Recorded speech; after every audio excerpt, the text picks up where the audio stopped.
สบายดีท่านผู้ชมเนาะคลิปนี้ก็เป็นคลิปที่บ่าวบุญนำเนาะได้มาที่หมู่บ้านเขาต้องเลืองเขาพี่น้องเอ้ยปาทุอัปเดตซ่องไอดีออดเขาพี่น้องเอ้ยเนาะแต่ว่าบ่ได้อัปเดตซ่องเพิ่นจักเทื่อพี่น้องเอ้ยไอดีออดนี่ดีออดแชนแนลพี่น้องเอ้ยซ่องน้องสายของบ่าวบุญนำพี่น้องเอ้ยเนาะ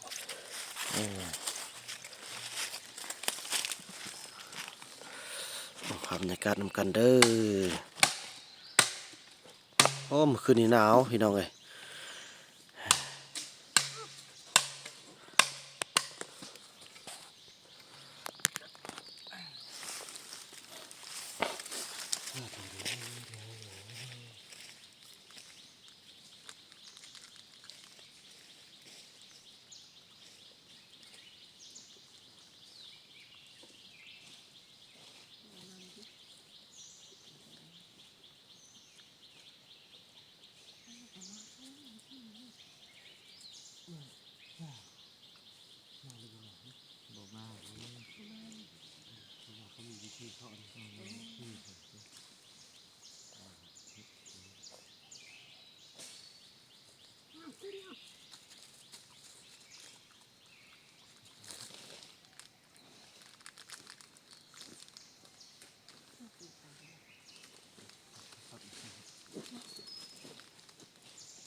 กินน้ำแล้วก็มือกันนั่งทานนี่นางอ้นนางอ้นนางอ้น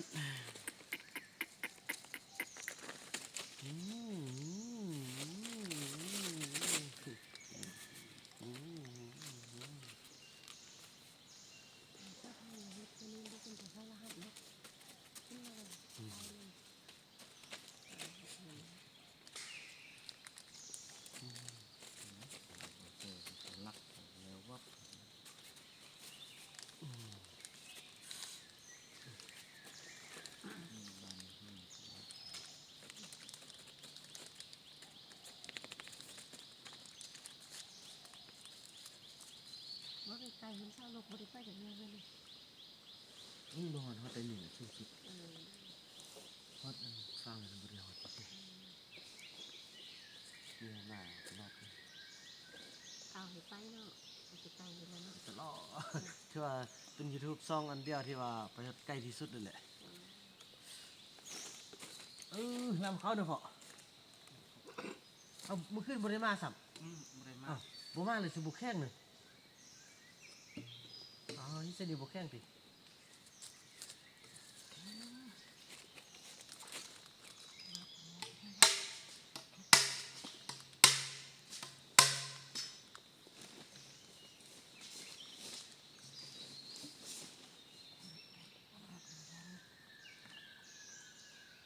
สบายดีท่านผู้ชมเนาะมื้อนี้มาบุญนำจะเก็บภาพบรรยากาศนึงอยู่ที่หมู่บ้านพ่อต้องเรืองพี่น้องเอ้ยอันนี้หัวหน้าเผ่าเพิ่นกำลังจะลามเข้าพี่น้องเอ้ยเนาะเขาจะลามเขาจะเอาใบตองจริงใส่ได้พี่น้องเอ้ยแย่เข้าไปเขาจะทำอีกเขาจะแทงเนาะมาบุญนำบ่ทันได้ทายพี่น้องเอ้ยแต่พอดีเขาจะเลือกเอาแต่ใบที่ว่าพอดีเลยพี่น้องบ่สั้นแล้วก็บ่ยาวเกินเนาะพอดีแบบนี้แหละพี่น้องเอ้ย ใช่สิบ้างอยู่คนเนาะ บางเที่ยวกระแดนนั่นคนล่ามแล้วก็จะกินข้าวแล้วจะเมื่อพี่น้องเพราะว่าพวกเขาเกี่ยมจะไปแสดงอยู่ที่บุญกองเขาใหญ่เนาะอยู่บ้านสมสวรรค์เขาพี่น้องเอ้ยเข้าวันที่9/5วันที่10เข้าอ้อนไม่ให้ได้แหละลูกเข้าแข่งมันมากก่อนเนาะนะอันนี้เขาอ้อนนะเขาอ้อนให้ได้อ้อนละนี่เขาใส่เป็นดอกใหญ่เป็นที่เรียบร้อยเนาะ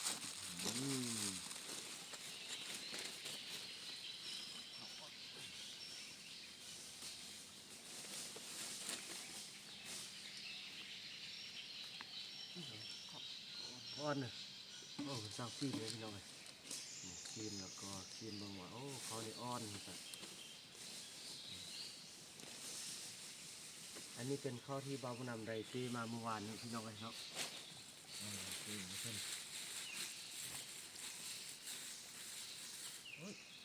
จัดตัวน้อย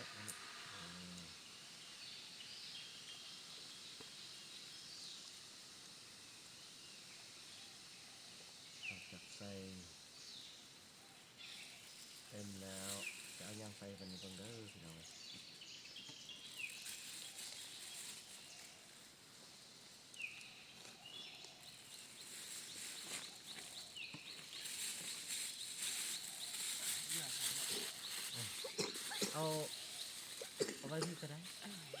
พี่ปฏิพอเข้าไปตีเอาไปขอบใจเยี่ยมล้างกันที่ตรงมาดิต่อไปก็จะมันเอาน้ำใส่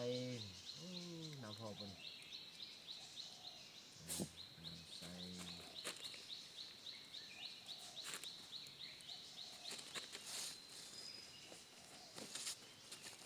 แช่เอ้าต้ม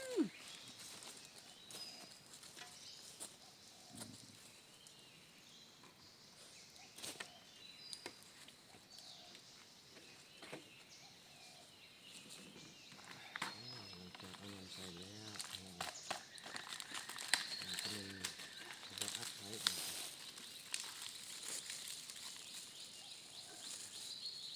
นี่เป็นหน้าเผาพี่น้องหน้าเผาต้องเลี้ยงคือวันในบ้านของเพื่อนมันนี่แต่มานอนบ้านคนเดียวพี่น้องคนต้อนรับกับเพื่อนเป็นอย่างดีนี่บนนอนพี่น้องนอนนำกันจะตีนี่เมียเพื่อนเนาะแล้วเป็นไอพี่น้อง เป็นไอ้ปอก เป็นไอปอกๆนี่ค้างเลยนี่อ๋อแต่นี่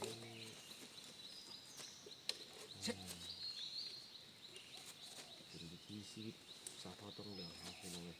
ในการกับตัวรอด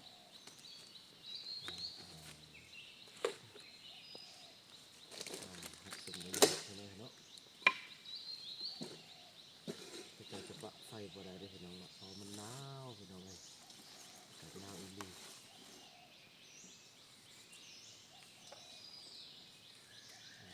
โอ้เมียคนก็ดีพ่มเลยพี่น้อง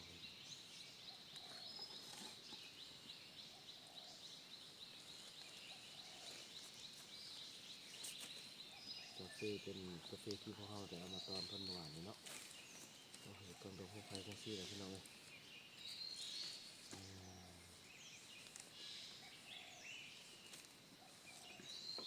พี่น้องคลิปนี้บางวันขออนุญาตจบคลิปกันสักนิดก่อนพี่น้องเตรียมพบกันอยู่ที่บุญกอขใหญ่เด้อทางวันที่9วันที่12ปี2026ของเดือน1นี้เนาะพี่น้องเนาะมื้อนี่แหละพี่น้องคลิปนี้ขอบางขออนุญาต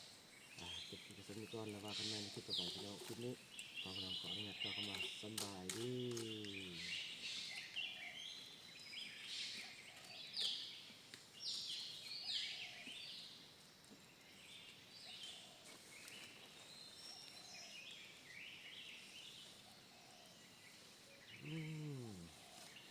อะไรสุดจะได้มีสัญญาณบ่ถ่ายวิดีโอแล้วก็ลงบัตรถูกคันมีสัญญาณอะไรสดมีคนมาเบิ่งเป็น เนาะคักเอา 1,000 คนแหละมีคนติดตามเป็นแสนเลยดิ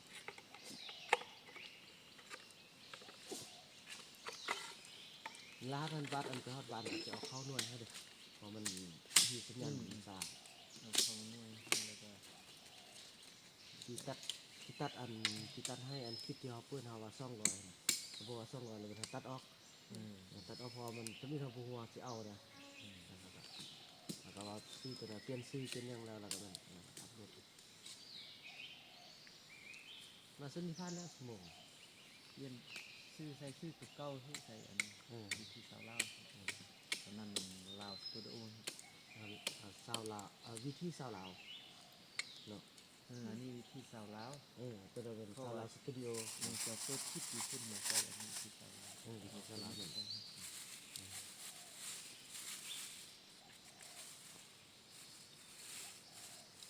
เบิ่งเปลี่ยนอันตอนมันแจ้งในมือสิถ่ายรูปจากหั่นถ่ายรูปจากใส่ผ้าตรงเรื่องหลักให้เป็นหน้าปกกันช่อง YouTube มันเดี๋ยวจะเอาเนื้อนี้ถ่ายให้มาที่แจ้ง เอาของลาวชุ่มไข่เป็นชื่อกันก็ได้ใส่คลิป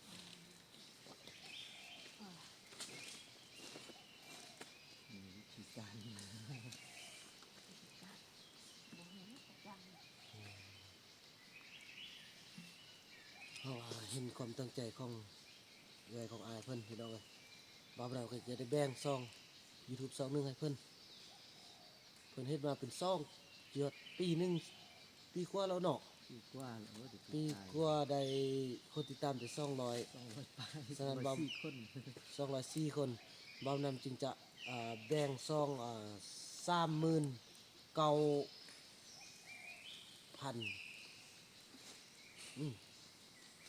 กือบฮอด40,000แล้วพี่น้อง 39,000ปลาย 39,000 ปลาย9,700ยัง300มันก็สิได้ฮอดอัน 40,000 ละ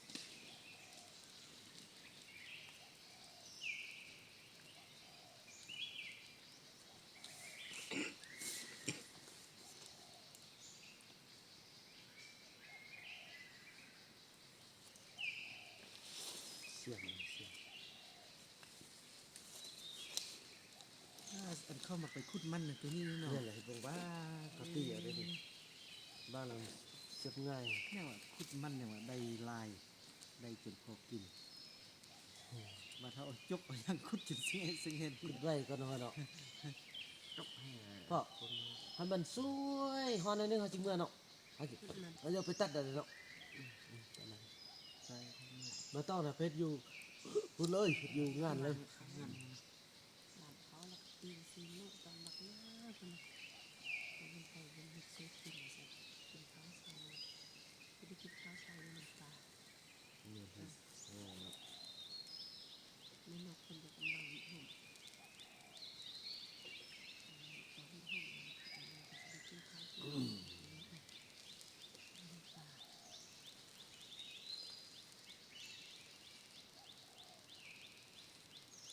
เนื้อหลวงพ่อเจ็บกินเดียวมาเลยบ่ จ้ะไปดูมาครับก็เนี่ยเป็นแต่ก็ อันนี้เบอร์เบอร์อันนี้เป็นพ่อนี่บ่มีนะ อยู่ใส่อยู่บ้านเนาะ กินทองเนี่ยนะ บ่มีเหรอ ข้างด้านทางมาก็เป็นได้เป็นแบบนี้ตอนกันเป็นอีกแล้วกันเป็นทางมาทางมาลงคือข้าว ใช่หน้าเอาหน้านี่ลา เป็นดาวเดินนั่งเป็นดาวนี่ หน้าใช่หน้าอุ่นฮ้อนเลย ทำกินกันอยู่ พอปิ้งให้หน้าไม่ เป็นเบิ่งกันอยู่เนี่ย ปิ้งตกหัวดิ้นของน้ำดิ้นมันบ่ใช่หรอใช่ที่น้ำมันปิ้งคางไปเลยหม้อเนี่ยหม้อเยอะก็ได้มันต้มตักเต็มเลยก็ต้มฮ้อนแล้วก็ อาบอุ่นมันจุดต้มพดเลยพดเลยม่วงเอาตายโอ้หนู เอาละไม่ต้องแย่นี่ยังสุดใหญ่นี่ ชุบไอ้ก็ชุบบวยแล้วก็ไอ้เช่าแล้วเอาผมไม่ได้ชุบแล้วไอ้คืนก็นั่งก็ว่าเป็นค่ายโอ้ค่ายอันค่ายพ่อนี่นะว่าคันปอกยังก็หนู มันมีตัวนั่นติ จ้ะ ตัวแห่จับเนื้อติ แม่นเนี่ยตัวกระแห่โอ้ ตัวเฮากินไปตัวอยู่ปูน่ะมันเข้าไปจัดหน้ามันก็ย่อยขึ้นก็ นั่นเนี่ยที่แห่เราขึ้นเบิ้งว่าที่แห่กินอยู่ปูหันกินนำอยู่ลุ่มโอ้กินนำแต่อันลุ่ม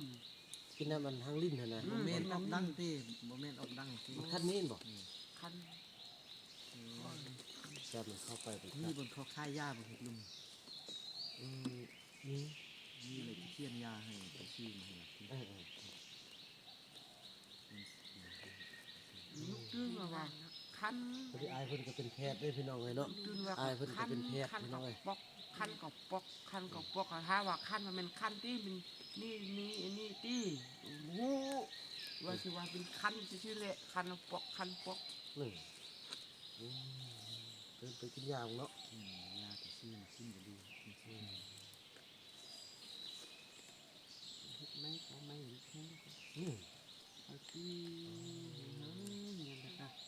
ก้อนเนี่ย แต่ว่าเขาเป็นคนร้านบ้านเขาเนี่ย กินยาเซอเบิ้งบ่เศร้าแล้วก็ชอบเบิ้งหม้อเศร้ากินยาเซอดื้อจัดให้กิน คิดนี่ก็เล่นคิดว่าที่ไฟ ไปสิเด้อกับบ่ได้บ่มุน บุญเทมันว่า ลามเข้าเนาะตีนซีนกะ ขึ้นพูดก็บ่ไหวสิ ตอนเช้า บ่ไหวแท้นึกว่า หมอ มุ มุนโอ้ บุญรับพร มุนกับมุนข้ามมันแข็งบัดก็มุนก่อน พอทบดีแล้วหายใจบ่สะดวก ไปหาแพทย์มุงเมามายาซักก่อนซ้ำเล่นก็ได้เดียวก็ได้ สบายดีท่านผู้ชมเนาะถือว่าคลิปนี้ก็เป็นคลิปที่ว่า ประเทศนี้บรรดากอมันท่องหามีเพชร บ้าน หา เขา ล ต้ ม มเหลื แล้ อ ว ง แล้วว่า บ้านคนป่า บ่มี เนาะ นี่มันมียาบ่มียาแห้งก็มีแต่ยาแห้งนิดนะเห็นนี่ นี่มีคนกลับ อ๋อถูกก็มันหาเข้าอยู่คุณ ปิ้งซีนหมูแล้วก็ลามเข้านี่มีวิธีเด้เนาะอันฮอนไล่แล้วมันเนี่ยเกาะมันไหม้เนี่ย อืม พี่น้องจะพลิกตลอดพี่น้อง อันไม่น้ำแข็งโอ้ โอ้ไม้เหล็กแข้งเนาะ ขอจริงเอ้าจริงเฮ้งน้ำอ้อนเราค่อยเข้าไม่รถ อืม ไม่ให้ขจี้แหกไว้ขจี้แขกก็แคบก็ กะจี้เป็นกะจี้ให้ได้เนาะ เออ พี่น้องไอ้เนาะนี่เมียเพิ่นครอบครัวเพิ่นพี่น้องเนาะเตรียมพบการแสดงของพ่อยิ่งใหญ่อยู่ที่บุญกองเขาใหญ่เนาะอยู่บ้านสุสวรรค์เมืองเพียงแพร่สัญบุรีเข้าวันที่9 วันที่12ของเดือน1 ปี2025พี่น้องเนาะ2026พี่น้องเอ้ยจังสิแหละข้ามปีมาแล้วมักลงแต่ปีเก่าพี่น้องเอ้ยเชื่อในว่าหลายคนคงจะมักลื่นพี่น้องเนาะปี2026นี่เด้อพี่น้องนี่พี่น้องเอ้ยยอกตัดพี่น้องมีมาเป็นเพื่อนเลยพี่น้อง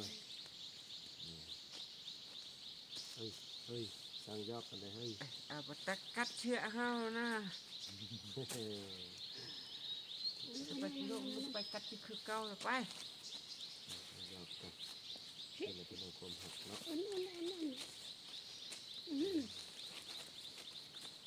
ไปกัดเฮ้ย วันนี้ก็จะได้กินเผาห่วมกับคุณเผาโดยทานในบ้านเผาคนไทยพี่น้องบ้านนำก็ได้ทำหน้าที่จากคันเทอได้มอบหมายให้พี่น้องเนาะในการมาบอกมาแจ้งข่าวให้กระจายโพในการที่ว่าไปร่วมงานเนาะแต่ละปีนึงมีครั้งนึงพี่น้องเอาเพิ่นว่าอยากไปลิ้นบุญสร้างเลยโดนเราได้บ่ได้ไปลิ้นบุญสร้างเนาะ โดนหรอ เคยไปจะเทื่ออะไรก่อน บ่บ่ได้ไปอย่างเพื่อก่อนโดนหรอ นั่นแหละแต่จริงเนาะไปเขาไปแสดงครั้งนี้ท่านว่ามีการแสดงระเบียบการยอมรับพระสังคมเนาะมีการเบิ่งดีแหละก็สิแม่นเขาเจ้าก็ต้องไปต่อสำคัญกำลังใจพี่น้องเนาะเขาเจ้าอยากได้วัตถุสิ่งของเนาะอยากได้เขาอยากได้น้ำอยากได้เงินคำมาใส่มาจ่ายของเขาเจ้าอะไรพี่น้องเขาเจ้าก็คงใส่เงินใส่คำเราได้พี่น้องเนาะโคตรขึ้นมาเลยพี่น้องเดี๋ยวนี้เขาเจ้าขึ้นฮอดอันงานส่วนปรึกษาศาสตร์เนาะพี่น้องเนาะเขาเจ้าขึ้นฮอดเด้พอไปโอ้เด็กของฟ้าของตอนไล่พี่น้องเขาเจ้าชื่อกระดาษเขาเจ้านี่ครับไปถึงเนื้อทางใต้บอกมันก็ไปทางเหนือก่อนพี่นาบาทอนยามไปทางใต้ค่อยไปบอกมันก็ว่าจังสิแหละพี่น้องจังสั้นแหละพี่น้องคลิปนี้เบานำขอเก็บภาพบรรยากาศเก็บกันเพียงสำนีก่อนพี่น้องแล้วว่ากันในคลิปต่อไปเนาะคลิปนี้เบานำขออนุญาตกล่าวคำว่าสบายดี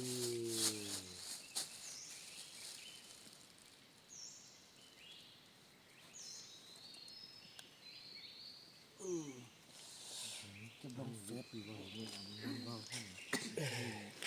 อยากเป็นไงพี่น้องเนาะก็ถือว่าภาพบรรยากาศนี้ก็ถือว่าจีได้โอ้แต่งหน้าเนอะ